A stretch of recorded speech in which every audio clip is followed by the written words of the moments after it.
Alright, so let me play the file for you.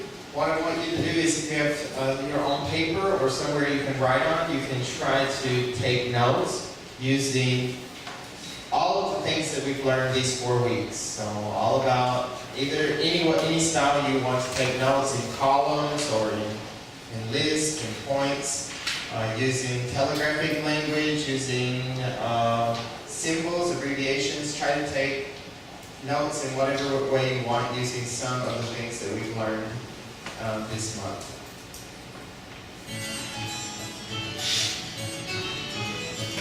Chapter 4, Gender Issues Today. Page 63. Note-taking. Using telegraphic language. Step 2. Now, I'd like to organize the second part of the lecture around your questions. I can see that some of you have questions on your minds, so please go ahead and ask them. Professor Gaddis, I'm sorry, but is all this concern about language really important? I mean, are there more serious issues facing women today? You know, I understand what you're saying. And of course, there are many serious issues facing women. I mean, there are so many that I could mention. The AIDS crisis, workplace inequality, the way the mass media treats women, that is the way they stereotype women, and so on. But I'd like to point out that in addition to these issues, the language question is also on the minds of international organizations such as the United Nations, who try very hard to avoid sexism in their publications. You see, the issue isn't just the words themselves, but the ideas behind the words. Have you ever thought about the roles that boys and girls play in children's literature?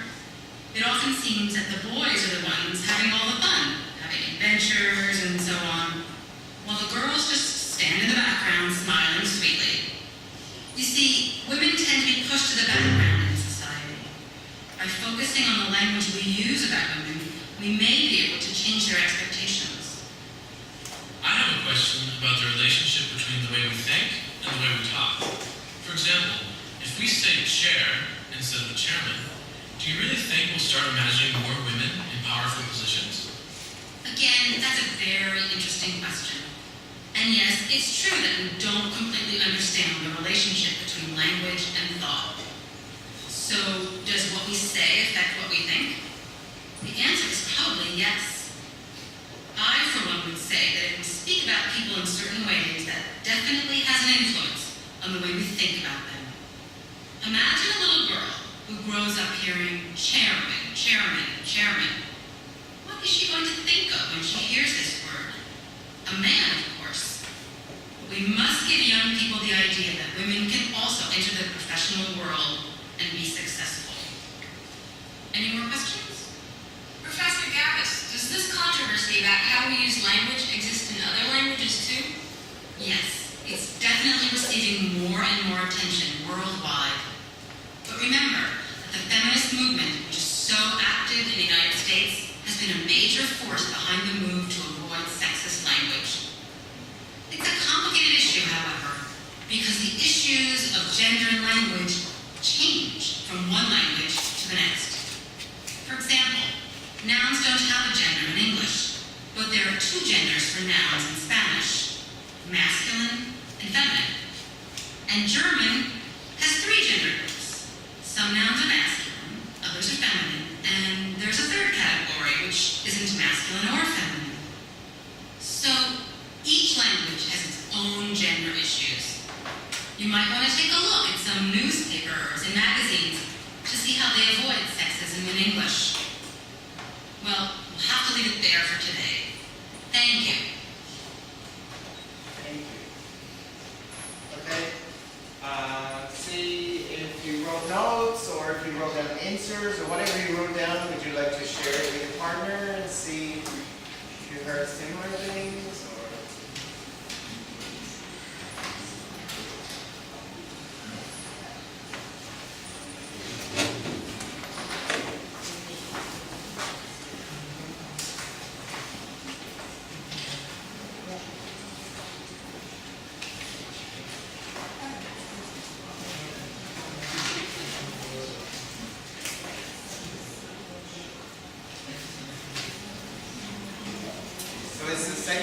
lecture is mostly questions from the students, and she provided some answers to their questions.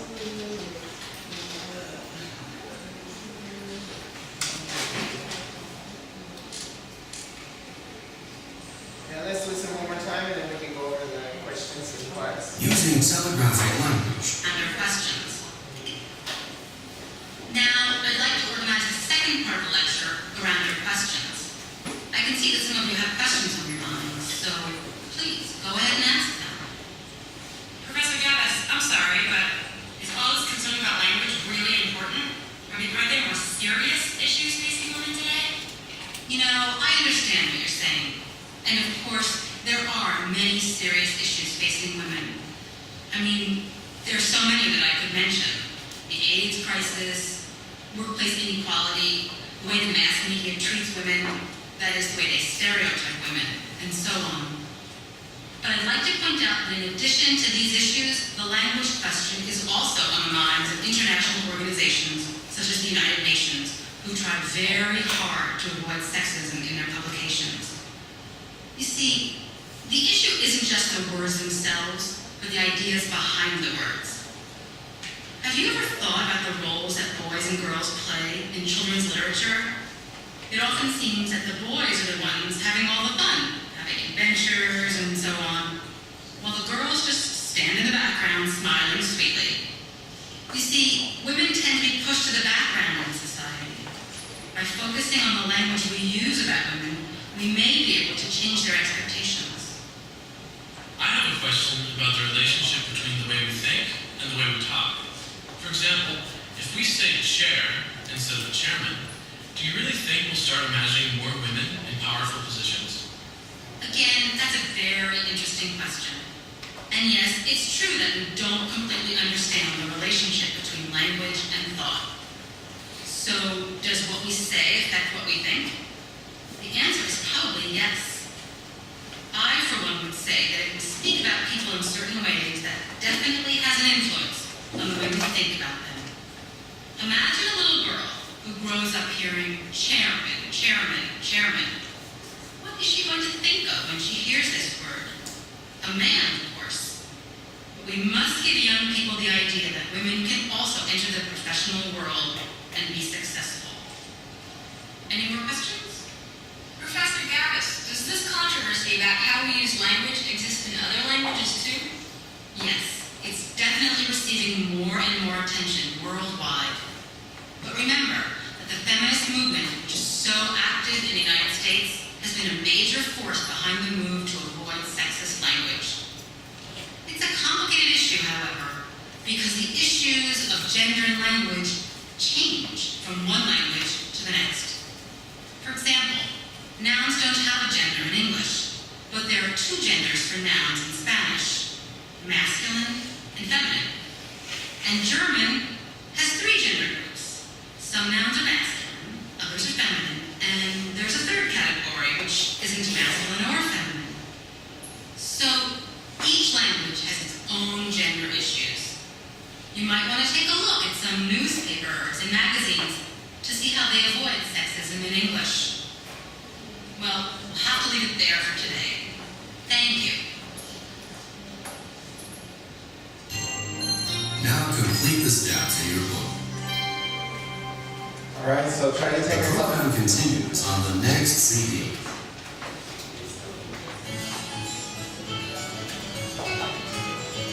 Chapter 4. Gender Issues Today. Okay, so now take a couple of minutes to look over the questions, see if you can answer them together, and then we'll go over the answers as a class. Maybe take about 1 or 2 minutes.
questions. So the first one, there are many very serious gender issues facing society today. How important is the language question?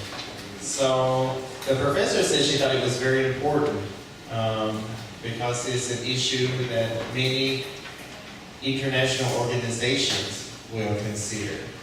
And she says that it's not just the words, right, but the ideas behind the words, right?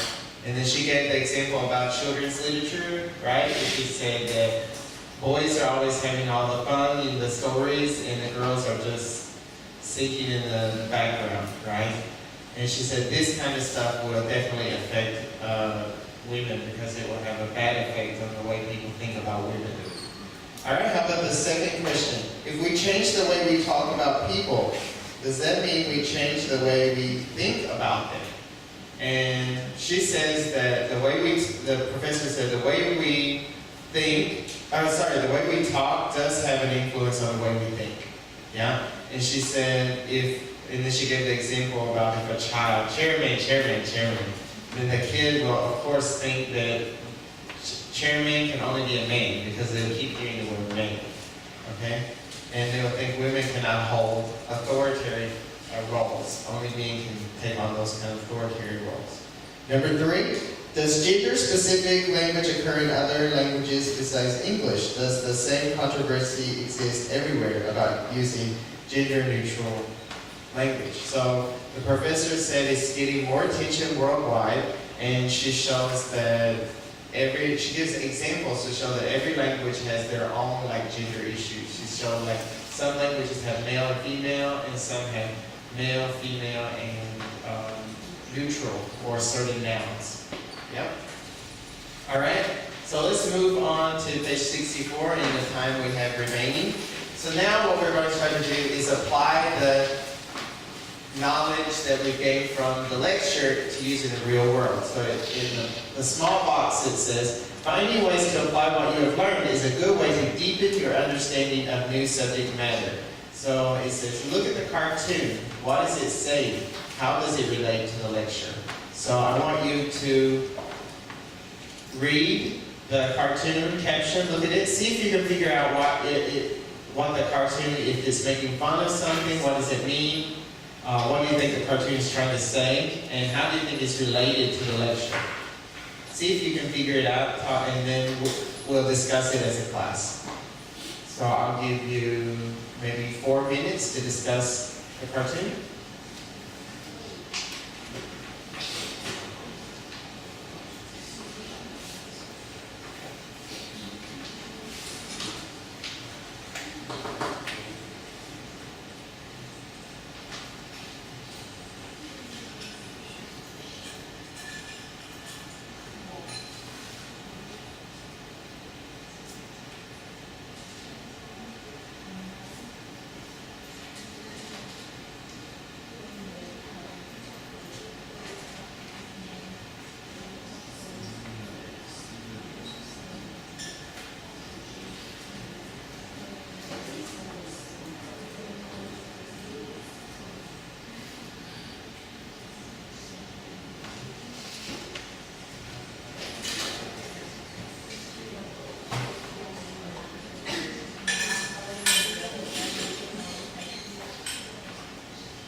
Okay, so the caption underneath the cartoon says, Levis, how would you like to be a member of the Old Boys Club?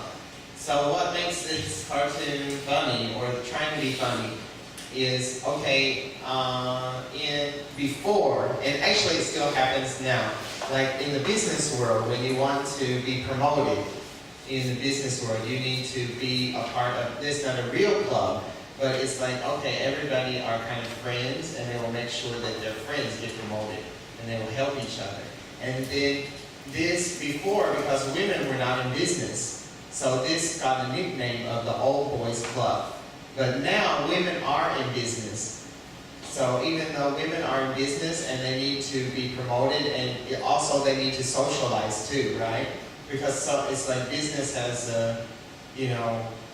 is socializing, right? Like there's the socializing part of business. So what is funny here is, okay, they're making fun of that, although that time has changed and now women are allowed to get in business, the terminology for certain kinds of things are still outdated. You get it? So that's what makes it funny. So even though now women are in business, women also need to do networking and do social things in order to get promoted. There is not any Boys and Girls Club. It's still called the Old Boys Club, even though women are involved.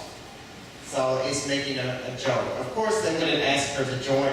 Nobody ever will ask you, do you want to join the Old Boys Club? It's just, people will know that's what it is because the people are hanging out together and socializing, but that's what it's called. Because, okay, you're hanging out with us, you socialize with us, we'll make sure that we get you promoted in the future. So it's just making a joke about this, saying that all the times have changed and women are in business now. Still, there's some terminology, such as Old Boys Club, that still exists.